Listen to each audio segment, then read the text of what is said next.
nature nut, I'm not afraid to admit. I'm wild about the wild things and I'm proud of it. I'm just a simple case, open and shut. No doubt about it, I'm a nature nut.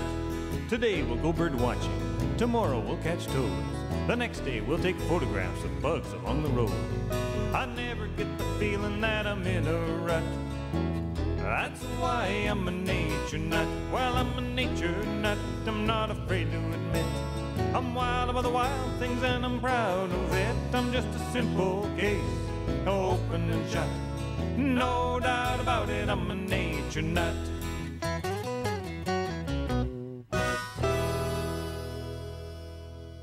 You know, the sad thing about snakes is that so few people get to encounter a live snake in the wild, and so their attitudes towards snakes are based primarily on snakes in the movies, which don't behave anything like real snakes, and rubber snakes, which are even worse. You know, there's two differences between a rubber snake and a real snake. For one thing, rubber snakes are much more vicious.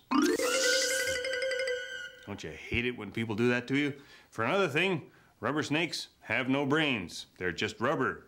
Real snakes have brains, they have motives. They have little lives of their own and they're interesting creatures. So let's get out and see some real snakes in the wild where they live. Looking for snakes is a very exciting thing to do. And you know, most of the time when you find a snake, it'll be basking, warming up either on a warm road or a nice sunlit hillside like that, or like this one here, sunlit. I'm excited. This is a good place for bull snakes. We might find prairie rattlesnakes here, and there are 3 species of garter snakes which occasionally turn up in these badlands as well. You know, most people have never seen a wild snake, and I think that's because you have to look for the snakes. They don't come looking for you. And most of the time when you find a snake, you don't see it at first, you hear it. Not a hiss or anything tacky like that, just that very subtle sound of snake scales rubbing on the vegetation as they slide away from you. Like that right there. Oh,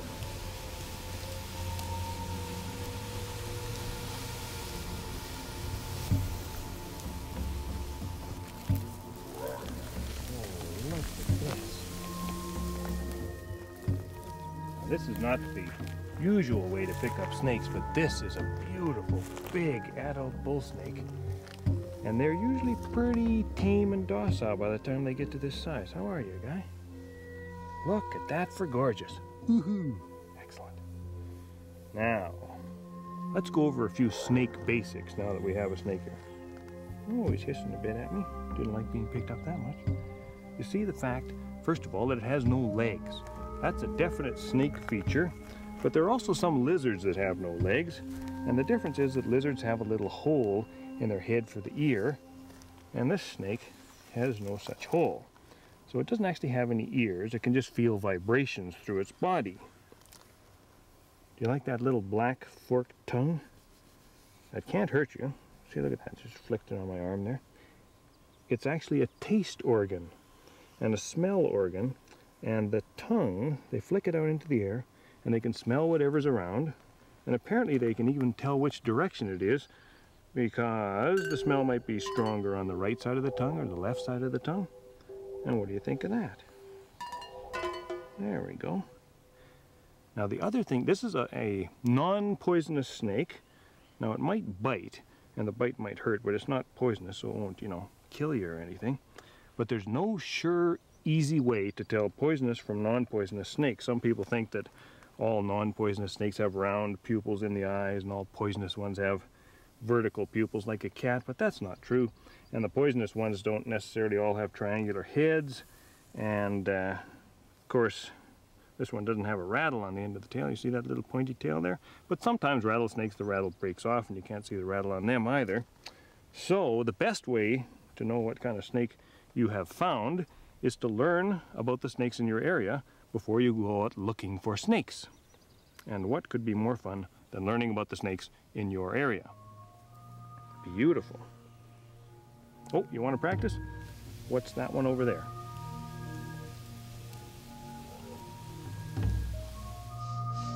It's a young bull snake. Now we'll let this one go. Thank you, critter.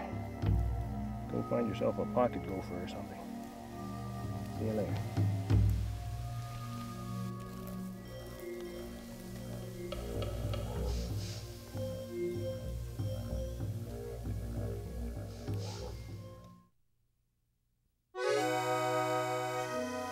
This is a garter snake, and garter snakes are probably the snakes that people encounter most frequently in the wild because they're so common and widespread in North America. There are quite a few different species, but they all have this kind of striped pattern. This one is not terribly striped, but it has a nice yellow stripe on the back.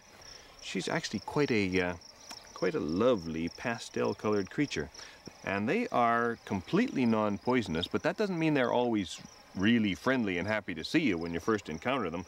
This one has been sliming my hands with a defensive secretion produced by glands near the end of her tail, and it stinks like crazy. If I was a predator, I definitely wouldn't want to eat this garter snake right now. And some of the garter snakes, they'll bite very readily when you first pick them up, but this species is a particularly sort of pleasant one, and she hasn't tried to bite at all. It's female, has a very thick body, and she'll probably give birth to her little baby snakes in about a month or so. Lovely thing. This is the wandering garter snake or the western terrestrial garter snake. Two different names for the same critter, Thamnophis elegans. And you'd think they'd call him the elegant garter snake with a scientific name like that because they are so terribly elegant. Elegant red and black tongue. So we'll let her go and let her get back to her business. Thank you very much, you elegant creature.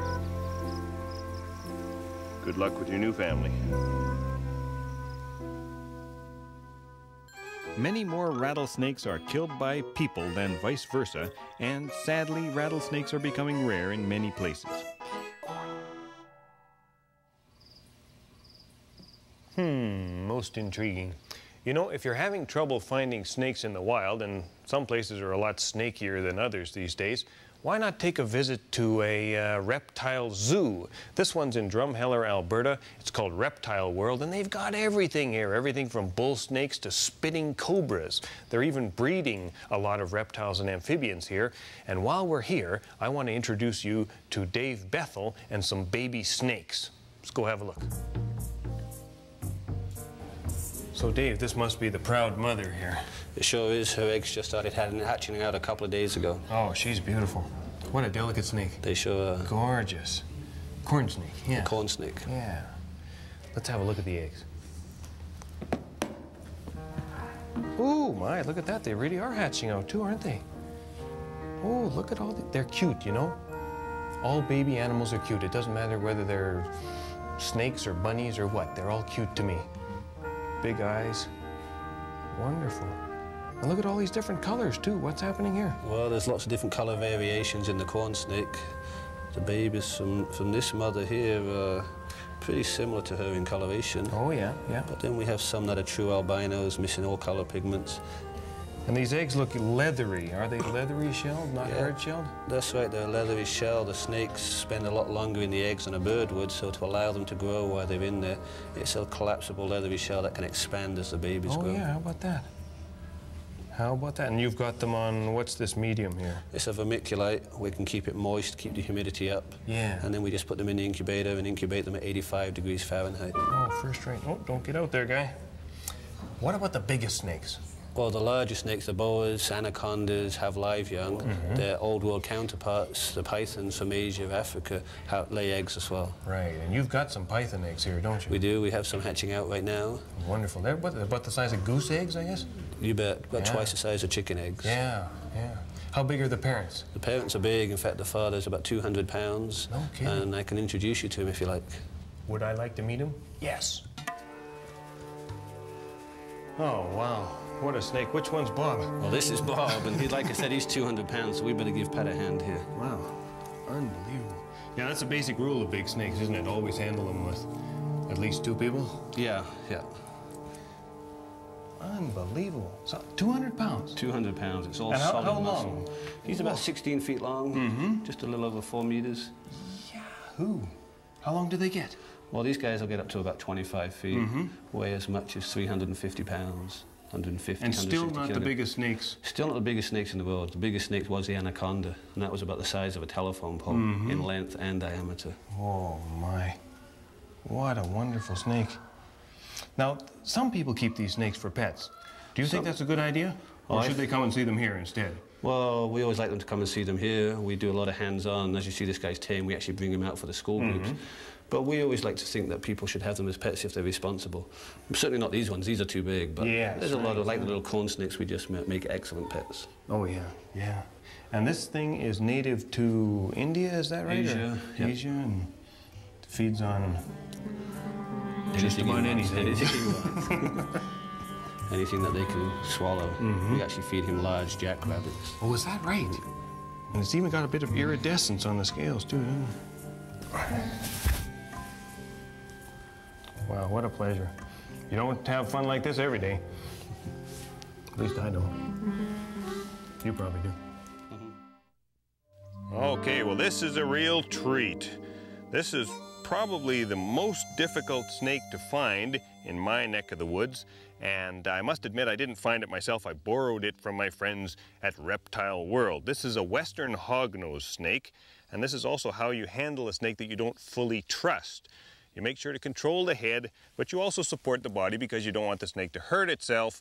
Never pick up a snake just by the head or just by the tail. Now this snake is mad at me, and I'll put him or her down, and we'll have a look. Now hognose snakes are masters of bluffing. They raise the, isn't that something? They raise the head. You see how she's flattening the head, and they hiss. They make a wonderful hissing sound, and they'll strike at you, but usually they strike with the mouth closed. Oh, and I should also say they're semi-venomous in the sense that they do have venom, and they chew it into their prey with long teeth at the back of the jaw. You know, you'd think that with a name like hognose snake, they'd have a nose like a hog, but they don't. They have a nose like a Dutch wooden shoe. They should be called wooden shoe nose snakes. How's it going? If you find a wild one and they're really upset with you, what they will do is they will spew from both ends of the body, roll in it, then turn completely upside down, open the mouth, hang the tongue out, and play dead. And even if you roll them over, they roll back upside down because they think they look deader upside down. They strike with the mouth closed. Did I mention that? But you never know for sure. The more you know about snakes, the less you have to worry about being bitten when you are outdoors.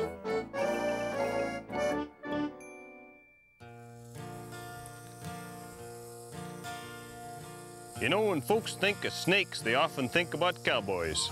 And when they think of cowboys, they think of rattlesnakes. But the funny thing is, rattlesnakes hang out with lots of different kinds of folks, not just cowboys. There's rattlesnakes all the way from the southern edge of Canada, all the way down through the states, Mexico, Central and South America. Lots of different species. Some of them are real big, some of them are real little. Some of them are dangerous, some of them are not so dangerous. This is a prairie rattlesnake, kind of medium sized, kind of medium dangerous. I won't get any closer. Now you have a look at this snake. It's got a nice big triangular head. Maybe I'll get a little tiny bit closer. And it's got, seems to have 2 sets of nostrils. That's because it's got nostrils, breathing nostrils, you know, like ours. Something we can have in common with them.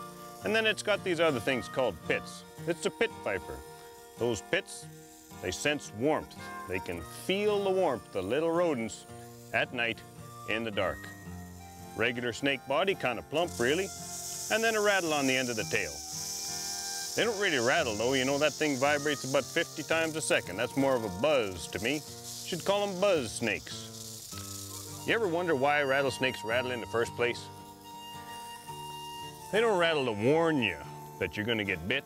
They rattle to protect themselves. They evolved with buffalo and antelope and all sorts of big clumsy-footed animals, and they found, well, it just happened in the course of their evolution that the ones that made noise, they didn't get stomped on.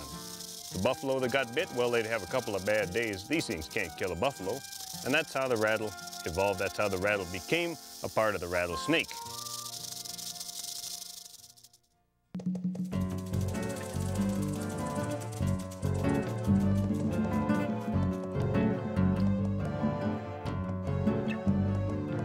Rattlesnake out on the highway hugs the warm tar to stay hot.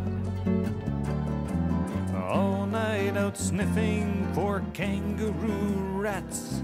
You might think it's fun, but it's not.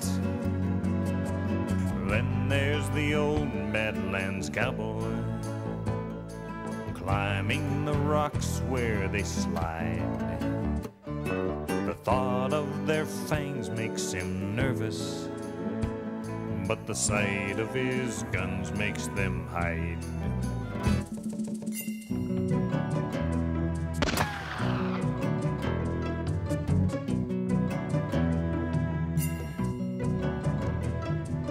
Why would a camouflage reptile rattle and warn you it's there?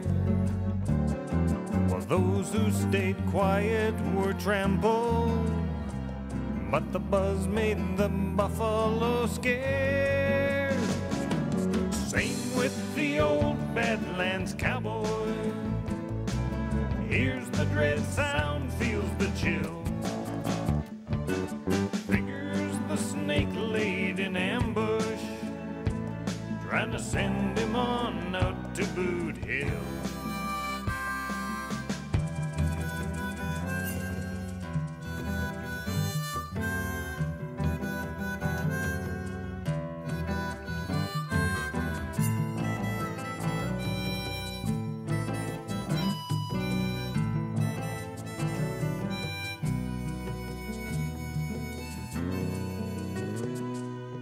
Every year fewer and fewer escape from the stings of the man.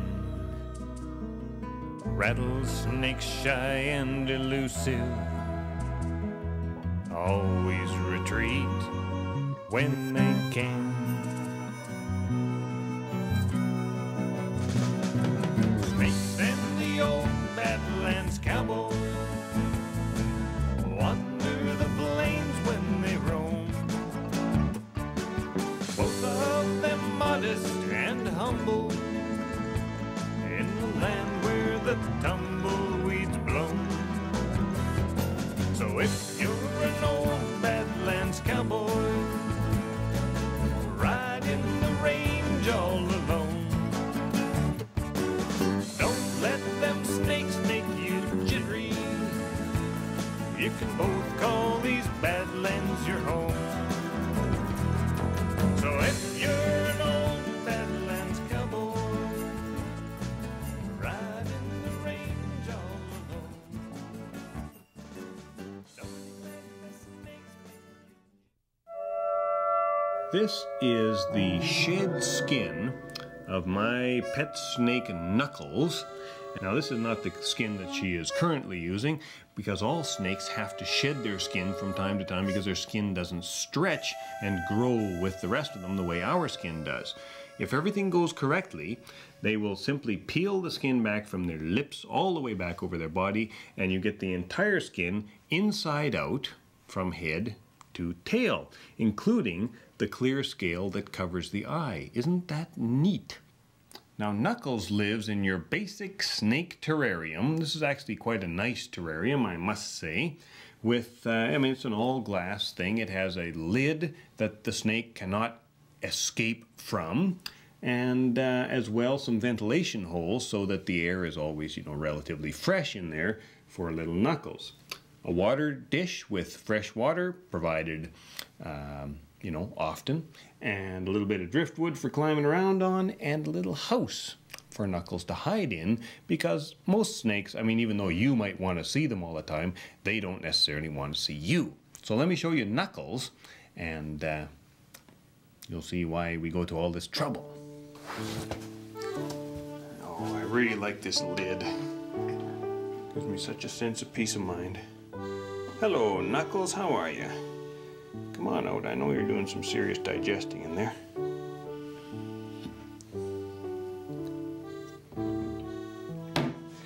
Now, I didn't even tell you what sort of snake Knuckles is, but Knuckles is a young California king snake. And in my opinion, this is just about the perfect snake if you want to have a pet snake, for a couple of reasons. First of all, they're relatively small snakes, and she'll max out somewhere between 1 meter and probably 1.5 meters. They're also completely non-poisonous, and they're gentle and they're beautiful. The other thing that's really, really good about Knuckles is that Knuckles was born in captivity, and so she's more or less a domesticated animal. She's not an animal that was snatched from its natural habitat. Now, the one thing that you might not like about a pet king snake or a corn snake is that you have to feed them mice. And you might be tempted to go for a garter snake or a green snake instead, because garter snakes will eat goldfish and green snakes will eat crickets, but then you have to be concerned about the fact that garter snakes are still being taken from the wild for pets, and green snakes are not only taken from the wild, but they also don't do very well in captivity. So, in my opinion, you can't ask for a better all-around pet snake than a nice baby California king snake like Knuckles. Snakes are fascinating, beautiful, good for agriculture, and they deserve our admiration and our protection.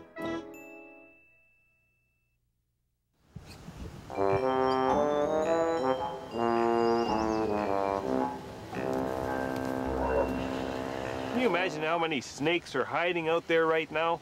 I was going to go looking for more garter snakes, but they just don't like this kind of wet weather. The clouds have rolled in. Not like tropical snakes, they don't mind a little rain. Temperate snakes, they need to be warm. So I think that's about all the time we have for snake appreciation today. But you know, before we go, I want to return to the subject of Burmese pythons as pets. I mean, they do get really big, and occasionally they accidentally kill people, but then I guess, you know, so do dogs and horses and other kinds of normal pet animals. But I used to have a Burmese python. It was a 2-meter one, and it was so strong it busted out of its cage in the apartment where I was living at the time in my youth. And I couldn't find it. I took apart the furniture, I drilled holes in the wall, I looked in with little dental mirrors. I was very upset. I thought it had gone next door and ate the little yappy dog. But 5 weeks after it got out, I found it. It was in behind the dishwasher, wrapped around the motor for warmth. So in my opinion, that's a bit much of a snake for a pet. If you need a pet snake, get yourself a king snake or a corn snake. That's my advice for today. Anyway, gotta go. See you later. Until next time, I'm a nature nut. I hope you are too. Bye for now.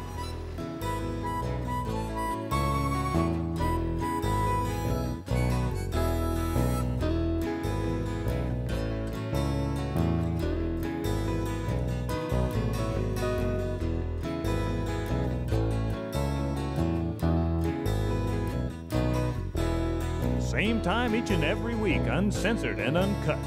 No doubt about it, I'm a nature nut.